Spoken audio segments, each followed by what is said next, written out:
اللهم صل على سيدنا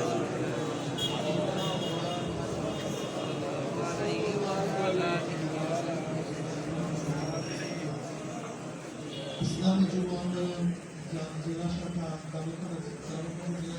আয়োজিত আজকের যুব সম্মেলনের সম্মানিত সভাপতি নেতৃবৃন্দ, সকল স্তরের যুবক ভাইরা,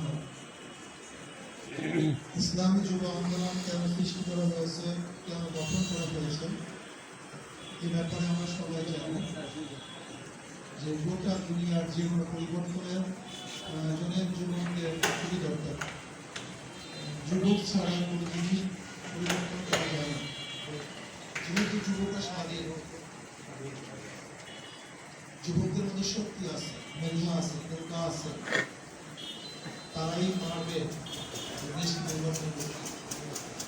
আজকে বাংলাদেশের অবস্থা কি কম বেশি আমরা যারা সচেতন সবাই জানি, কোটা আন্দোলন চলতেছে। যেখানে ছাত্ররা তাদের অধিকার আদায়ের জন্য রাস্তায় নেমেছেন, সেখানে অবৈধ সরকার কি বলল?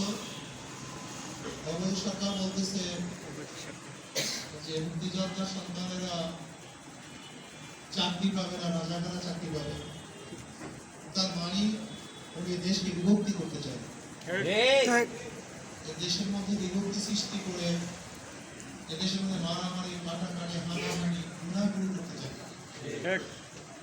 আর আমরা মুক্তিযোদ্ধা সন্তানকে দেখলাম, এক মুক্তিযোদ্ধা অরিজিনাল সন্তান পয়দা না করলেও মুক্তিযোদ্ধার কোঠা সন্তান সৃষ্টি করেছে। আমরা দেখুন, মুক্তিযোদ্ধার কোঠায় সন্তান পয়দা করেছে। আজকে বাংলাদেশের অবস্থা সম্পর্কে আমরা কম বেশি সবাই জানেন। কোটা আন্দোলনের সাথে আমরা প্রথম অবস্থায় ছিলাম।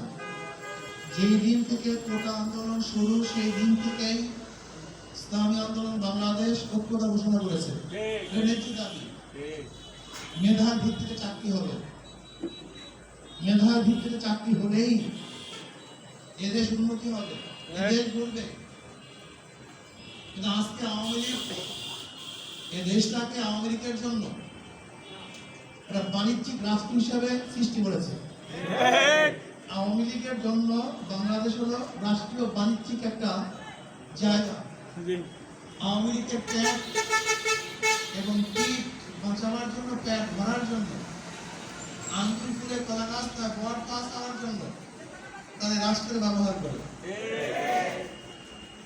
আপনারা জানেন, খোদ অবৈধ প্রাইম মিনিস্টার বলেছে যে তার পিয়নের 400 কোটি টাকা, তার পিয়ন, তার একজন পিয়ন 400 কোটি টাকা মালিক। যদি একজন পিয়ন 400 কোটি টাকা মালিক হয়, তাহলে বুঝেন তো সেই পিয়নের যে বস, সে কত টাকার মালিক। তাহলে আপনি বুঝেন একজন এমপি কত টাকার মালিক, একজন মিনিস্টার কত টাকার মালিক। বুঝতে পারবেন, একটু উদাহরণ দিয়ে বুঝতে পারবেন। ফরিদপুর জেলার একজন ছাত্রলীগের সভাপতি, একজন ছাত্রলীগের সভাপতি শুধু বিদেশের টাকা পাচার করেছে 2000 কোটি। আর চীনে যাওয়ার পরে চীন সরকার বাংলাদেশ সরকারকে ভিক্ষা দিয়েছে মাত্র 1600 কোটি। চীন সরকার বাংলাদেশ সরকারকে ভিক্ষা দিয়েছে মাত্র 1600 কোটি। আর ওনার ছাত্রলীগের সোনা সন্তান একজন সভাপতি দেশ থেকে পাচার করেছে 2000 কোটি। বুঝলেন তো অবস্থাটা কি? আজকে দেশ থেকে রেপোর্টের মধ্যে আসছে 10 লক্ষ কোটি টাকা, কোন রেপোর্টের মধ্যে 12 লক্ষ কোটি, কোন রেপোর্টের মধ্যে 14 লক্ষ কোটি টাকা শুধু বাংলাদেশের পাচার হয়ে গেছে। 14 লক্ষ কোটি টাকা।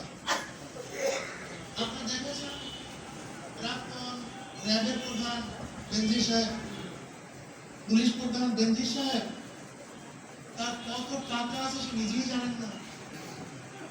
আবার বের হয়েছে